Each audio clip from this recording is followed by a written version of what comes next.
Hello everybody, this is Tyus from Con Artist Cosplay with the promised Q&A video that we were going to shoot at Katsucon, and that didn't happen. We just didn't have any downtime, so I mean we took like 10 costumes apiece, so we were always changing.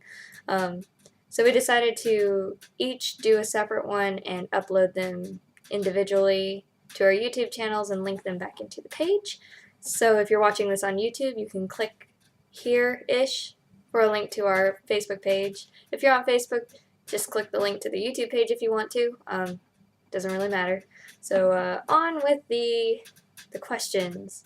And Amara, don't get mad at me. I know I said I wasn't going to wear a wig, but my hair was not doing what I wanted it to do, so I'm sorry. I'm not going in the same order as Amara because that's boring, and I'm going to mix it up a little bit. So, first question. Do you get deterred from doing a costume that a lot of other people do, like your Jack Frost? Absolutely not. I think that's silly. If I want to do a costume, I'm going to do it. So I don't care how many other people are out there doing it. I want to do it too. And I enjoy seeing everybody in the same fandom do the costume because I like seeing different variations of it. I mean, sometimes it does get annoying, but I really don't care. So no, that doesn't bother me. If I want to do something, I'm going to do it because I'm stubborn. Next question. Is there a cosplay that you've always wanted to do, but for one reason or another, haven't been able to make it yet? If so, who is it? There are a few that I've wanted to do. The one that pops into my head right now is probably Hexadecimal from Reboot. I've wanted to make her costume since I was a little kid. I watched the show when it first came on TV, so that, I mean, it was probably my favorite show when it was on TV. But I've always wanted to make Hexadecimal's second outfit, not before she's good, but, you know, from like the second or third season, I think. The reason I haven't done it yet, because I'm fully capable of doing it, aside from I don't have money right now. The reason I haven't done it yet is because I am in the process of moving. I just moved back into my parents' house for a minute until I can find a job. And then once I have a stable apartment, hopefully a house or a duplex with a basement that I can work in, I will set up a shop. And that way I will be able to build her a little better than I would in my house. What's the hardest skill to learn when starting out? Basic skills. The hardest one for me to master was probably reading a pattern. It's easy right now, but when I started, I had no clue. Like, I didn't use patterns, so, and I still don't most of the time, but when I do need to use a pattern, I'm really grateful that I have the language down. I think that was the hardest thing, was the language. I mean, you can follow the pictures and pretty much get a gist of what you're supposed to do, but the language was hard for me. Which of your cosplays has the most meaning to you? Well, I mean,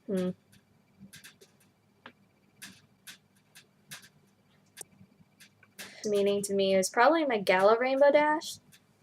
She's the only one I've ever won an award for. Granted, I don't usually enter masquerades or cosplay contests and I usually don't have time at a convention to enter masquerades and stuff like that. So I did enter her into a masquerade, and I actually won first place for her. So she's probably the one that means the most to me because I put a lot of work into her. I made up a pattern with the rainbow skirt. I designed the whole thing. I have the sketch in my sketchbook. So she's probably the one that means the most to me. If you could be one of your cosplays for real, who would it be and why? Probably Rainbow Dash, because we have a lot in common. I was a tomboy growing up. She's a tom pony, I guess. I don't know what you would call that. A tom colt? I don't know. But we're both tomboys. We're both very athletic. I did a lot of sports when I was younger. I don't really like girly things. She doesn't like girly things. Rainbow is my favorite color. She has rainbow hair. I would definitely be Rainbow Dash, if I could, because she's awesome, and she's 20% cooler than everybody else. So, and she can fly. I would love to be able to fly. So, that's who I would be. What was your first convention? My first convention was MTAC Pi. I don't even remember what year it was. I think I was in middle school time, and I didn't dress. I just didn't know what cosplay was. How do you decide what you want to cosplay? Well, Amara and I kind of have this thing. We'll see something, or we'll be watching something, and I will automatically slap her and say we're doing that, and she'll just kind of go, okay. So that's pretty much how I decide what costume I want to do. Um, I'll watch something, I'll like it, and I'll say I'm doing that. My cosplay. There's really no rhyme or reason to it. A lot of times I'll get asked to be in a group, and I'll make a costume for that if I have the funds. So um, it's just really random, really. Okay, next question. Do you crossplay? I do. As you can tell, I am pretty much just straight down. I don't have the chest area that most women have. So I think it's a lot easier for me to do boy costumes, and I like doing them for that fact. Uh, so it doesn't hurt me to bind at all. So I am really comfortable in them. So any character that's scrawny, or like a young looking male character, I can pretty much pull off. What's the most comfortable costume you've made? That would be my toothless costume. It's basically a giant set of PJs with wings and a tail. It's hot though, so you can't wear it in the summer, but it is beyond one of the most comfortable things I've ever worn. What is the hardest cosplay you've ever had to make? The hardest one.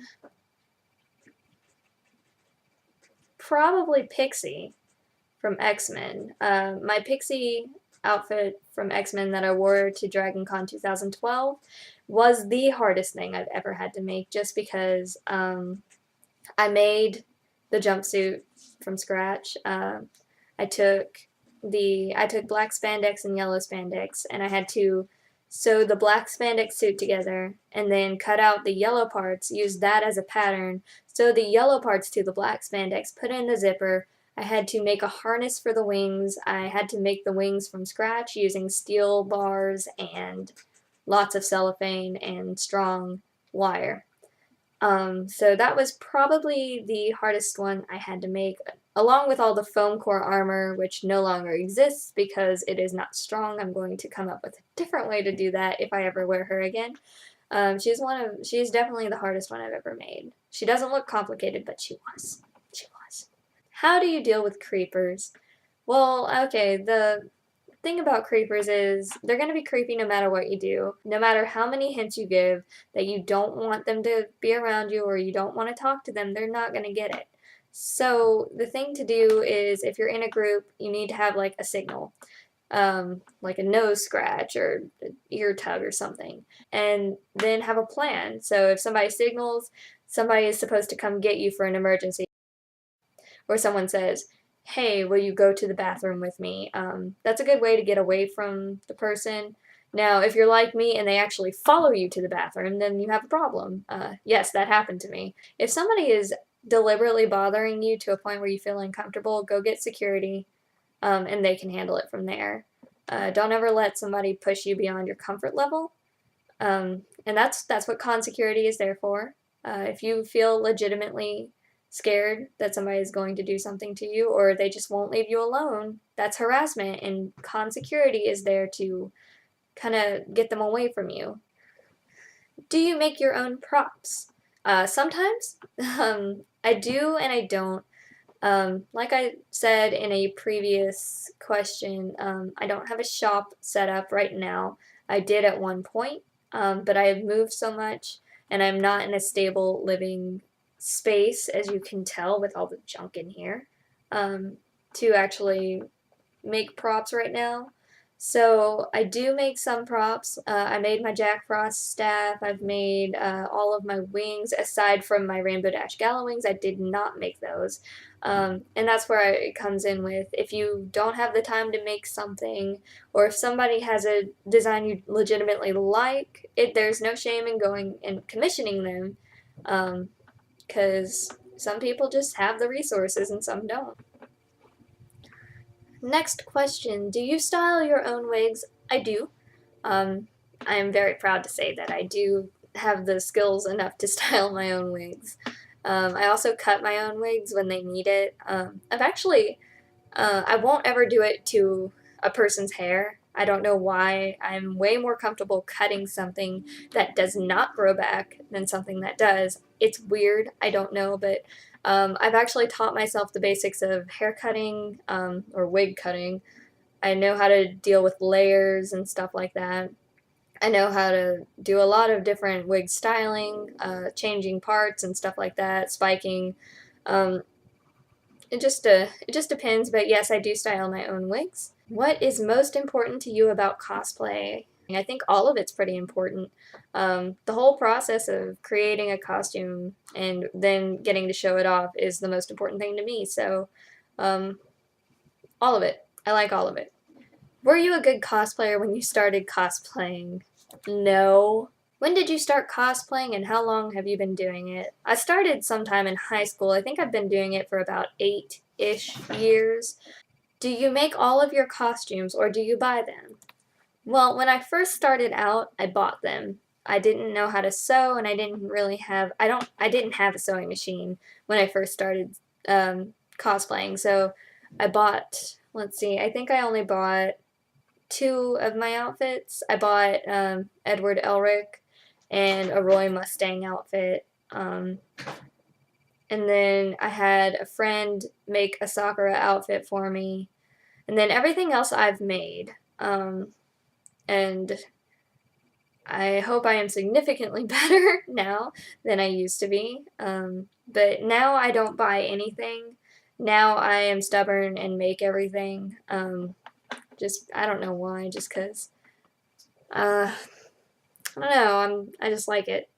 I don't know why I'm stubborn like that. I just am. What is your least favorite cosplay and why? My least favorite is Mystique. I wore her to Dragon Con 2011.